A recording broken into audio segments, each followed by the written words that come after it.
Sir నమస్కారం sir. నమస్తే అండి. సార్ ప్రణయ్ హత్య నిందితులందరికీ కూడా ఇవాళ శిక్షలు విధించడం చూసాం సార్. ఒకళ్ళకి ఉరి శిక్ష చేశారు అండ్ మిగతా వారందరికి కూడా జీవిత ఖైదు చేశారు సార్. దీని పట్ల అటు ప్రణయ్ తల్లిదండ్రులు రియాక్ట్ అయిపోయారు అండ్ ఇటుపక్క అమృత ఇంకా రియాక్ట్ అవ్వలేదు అని చెప్పేసి కూడా సోషల్ మీడియా ఒక చర్చ జరుగుతుంది. ఎందుకు ఇంకా రియాక్ట్ అవ్వలేదు అని చెప్పేసి, మరి ఎందుకు అమృత ఇంకా రియాక్ట్ అవ్వలేదు దీనికి సంబంధించి. అండ్ అమృత సిస్టర్ బాబాయ్ కూతురు అయితే ఉన్నారో ఈమెనే తిడుతున్నారు. ఆ మొత్తం అమృతాన్ని చేసింది మా నాన్నకి ఎటువంటి సంబంధం లేదని చెప్పేసి ఆమె ఆరోపణలు చేస్తూ పోలీసులతోటే వాగ్వివాదానికి దిగడం, ఆ వీడియోలన్నీ కూడా వైరల్ అవుతున్నాయి సార్. మరి ఏం జరుగుతుంది ఇష్యూలో? అమృత సైలెంట్ గా ఉండడానికి గల కారణం ఏంటి? మరి మీరేం చెప్తారు సార్ ఈ సంగతి? అంటే ఆవిడ కొంత న్యూట్రల్ స్టాండ్ తీసుకోవాలి అని అనుకుంటూ ఉండవచ్చు. న్యూట్రల్ స్టాండ్ అంటే ప్రపంచం ముందుకు వచ్చి ఏదో మాట్లాడాలి అని అనుకునే మూడ్లో ఆవిడ ఉండకపోవచ్చు. అయితే వన్ డే బిఫోర్ ఆవిడ యూట్యూబ్ ఛానల్లో ఒక వీడియో పోస్ట్ చేశారు. ఆ వీడియోలో తను ఊరు వెళ్ళాలి అనుకున్నట్టుగా వాళ్ళ మదర్ పిలిచినట్టుగా, ఊరు వెళ్ళటానికి ప్రిపేర్ అవుతున్నట్టుగా, అంటే హైదరాబాద్లో ఉంటున్నారు ఆవిడ. ఒక హౌస్ కన్స్ట్రక్షన్ ఏదో జరుగుతోంది, అది పర్యవేక్షణకి మదర్ అక్కడ ఉన్నారు, నేను వెళ్ళి ఆవిడని కలవాలి, ఒక రకంగా అది తన డ్రీమ్ హౌస్ లాగా అభివర్ణిస్తూ అక్కడికి వెళ్ళి వాళ్ళ మదర్కి ఏదో స్వీట్ చేసి తీసుకెళ్ళాలి, ఇలాంటివన్నీ మాట్లాడింది అమ్మాయి.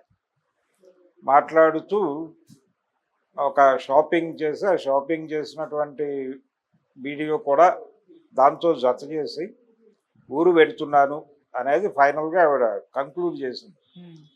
సో వన్ డే బిఫోర్ అంటే ఆవిడకి తెలుసు, మేబీ జడ్జిమెంట్ డే అనే విషయం ఈరోజు కొత్తగా కాదు, చాలా కాలంగా వాయిదా వేసినప్పుడే జడ్జిమెంట్ డే అనేది అర్థమైంది. కాబట్టి ఆవిడ మేబీ తెలిసే ఉండొచ్చు. ట్రయల్ జరుగుతోంది, కేసు ట్రయల్ జరుగుతోంది, ట్రయల్ కమెంట్స్ అంటే కంక్లూడింగ్ డే కూడా తెలిసే ఉంటుంది. ఆ కంక్లూడింగ్ డే రోజు ఏమిటి అనేది ఆవిడకి 2 days బిఫోరే తెలిసి ఉండొచ్చు. ఈ వీడియో చేసే టైంకి అంటే ఆవిడ ఫేషియల్ ఎక్స్ప్రెషన్స్ అయితే తెలిసినట్టుగా లేవు. ఆవిడ చాలా ఇన్నోసెంట్గా తన ధోరణిలో తాను మాట్లాడింది తప్ప బ్రెయిన్లో ఏదో బ్యాగేజ్ ఉంటే వేరేలా ఉంటుంది ఫేస్. ఏదో మేరకు ఒక స్ట్రగుల్ ఉంటుంది న్యాచురల్గా, స్ట్రగుల్ కనిపించలేదు ఆ మొహంలో. అంటే అప్పటికి ఆవిడకి తెలియకపోయి ఉండొచ్చు. అంటే వన్ డే బిఫోర్ చేసి ఆ తర్వాత రోజు పోస్ట్ చేసి ఉండొచ్చు. తర్వాత ఇక్కడికి జడ్జిమెంట్ డే అనేది తెలిసిన తర్వాత ఆవిడ సైలెంట్ అయిపోయి ఉంటుంది. బహుశా ఊరు కూడా వెళ్ళి ఉండదు. అంటే మదర్తో కలిసి ఉంటుంది. ఆయన చనిపోయిన తర్వాత మదర్తో కలిసి ఉండటం, మదర్ని నిలబెట్టుకోవడం కోసం ఒక ప్రయత్నం చేస్తుంది ఆవిడ. కొడుకుతో మదర్తో ఉండటం అనేది ఆవిడకి కొంత రిలీఫ్. అలాగే ఆవిడ పోస్ట్ చేసిన చాలా వీడియోల్లో ఆ కొడుకుని ఆవిడ అంటే ఈ అమృత మదరు చాలా ప్రేమగా చూడటం అనేది మనం ఆ వీడియోల్లో చూసాం. ఆవిడ మొదట్లో మా అత్తగారింట్లోనే ఉన్నారు. ఆ తర్వాత మారుతిరావు సూసైడ్ తర్వాత ఇక్కడికి షిఫ్ట్ అయ్యారు. ఆ తర్వాత ఆ జ్ఞాపకాల్లో నుంచి బయట రావడానికి ఆవిడ ఇక్కడికి వచ్చారు. ఈ టైంలో ఒక ప్రచారం జరిగింది, ఆవిడ ఆ ఫ్యామిలీ నుంచి బయటకు వచ్చేసారు అని. అయితే ఈరోజు ప్రణయ్ మదర్ ఫాదరు వాళ్ళు మీడియా ముందుకు వచ్చారు. వాళ్ళు కూడా అమ్మాయి గురించి ఏమీ మాట్లాడలేదు. చాలా అంటే తనకి కూడా న్యాయం జరిగింది అన్నట్టుగానే మాట్లాడాడు ఆయన. తనకి న్యాయం జరిగింది అంటే ఈ హత్య ద్వారా సాధించింది ఏమిటి? మారుతిరావు తను చనిపోయాడు, ఇప్పుడేమో వాళ్ళ తమ్ముడికి యావజ్జీవ శిక్ష పడింది. ఏం సాధించాడు ఆయన? ఆ సుపారీ ఇచ్చి వాళ్ళు ఎవరినో పెట్టి ఇదంతా చేసి ఏమీ చేయకపోతే హాయిగా ఉండేది కదా ప్రపంచం అన్న టోన్లో మాట్లాడాడు ఆయన. మాట్లాడేటప్పుడు కూడా ఎక్కడ కోడల పట్ల ఒక ఏదో పెయిన్ ఉన్నట్టుగా కానీ, లేకపోతే తమ మాట వినట్లేదని కానీ అలాంటి సందర్భం ఎక్కడా కనిపించలేదు, ధ్వనించలేదు. అంటే వాళ్ళ మధ్య రిలేషన్స్ బాగానే ఉన్నాయి అనేదే అర్థమవుతుంది. కాకపోతే మీడియాలో ఒక రకరకాల స్పెక్యులేషన్స్ నడుస్తున్నాయి. ఆవిడ సమాధి దగ్గరికి వస్తారు అనుకున్నాం, రాలేదు, రాకపోవడానికి 100 రీజన్స్ ఉంటాయి. అంటే ఆవిడ పబ్లిక్ని అలా ఫేస్ చేయాలని అనుకుంటూ ఉండకపోవచ్చు. ఇప్పుడు దానిలో రియాక్ట్ కావాల్సి ఉంటుంది. వీళ్ళు అడుగుతారు, ఏమిటి మీ ఉద్దేశం అంటే న్యాయం జరిగింది అంటే ఇంకెవరికో అన్యాయం జరుగుతుంది.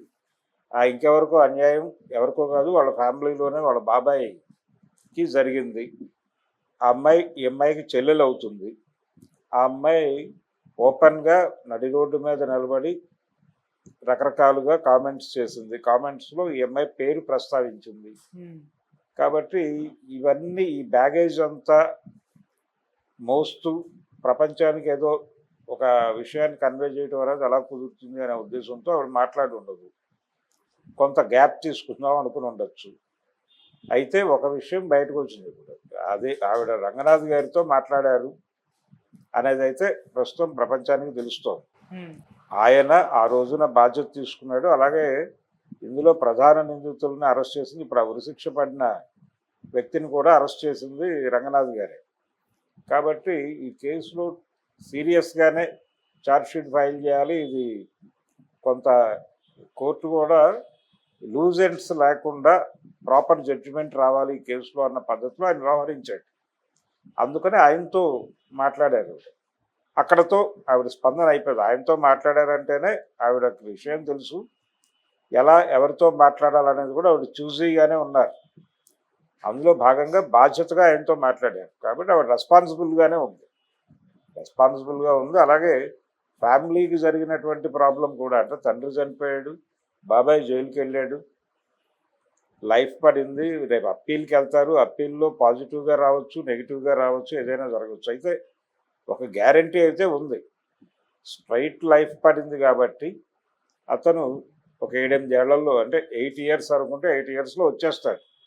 కాబట్టి అదొక ఉపశమనం. ఉరి పడలేదు. ఉరి పడితే వస్తాడా రాడా అనేటువంటి అనుమానం ఉండొచ్చు, కానీ ప్రస్తుతానికి అతను వచ్చేస్తాడనే వాతావరణం అయితే ఉంది. ఒక 8 ఏళ్ళు టైం పడుతుంది. ఇప్పుడు వాళ్ళ ఏజ్ ఎంత ఉందో దానికి ఒక 8 కలుపుకుంటే మళ్ళీ చూడవచ్చు. అప్పీల్కి వెళ్తే బెయిల్ ఇవ్వచ్చు, బెయిల్ తీసుకుని బయట రావచ్చు, కొంతకాలం అలా కూడా గడపచ్చు. కాబట్టి రకరకాల ఇవి ఉన్నాయి. ఈ హడావిడిలో, ఈ టెన్షన్లో ఆవిడ బయటకు వచ్చి ఏదో మాట్లాడి దానికి ప్రపంచం ఇంకోలా రియాక్ట్ అయ్యి, ఎందుకు వచ్చిన కంగాళి, జరిగేది ఎలాగూ జరుగుతోంది, మనం మాట్లాడినా జరుగుతుంది, మాట్లాడకపోయినా జరుగుతుంది.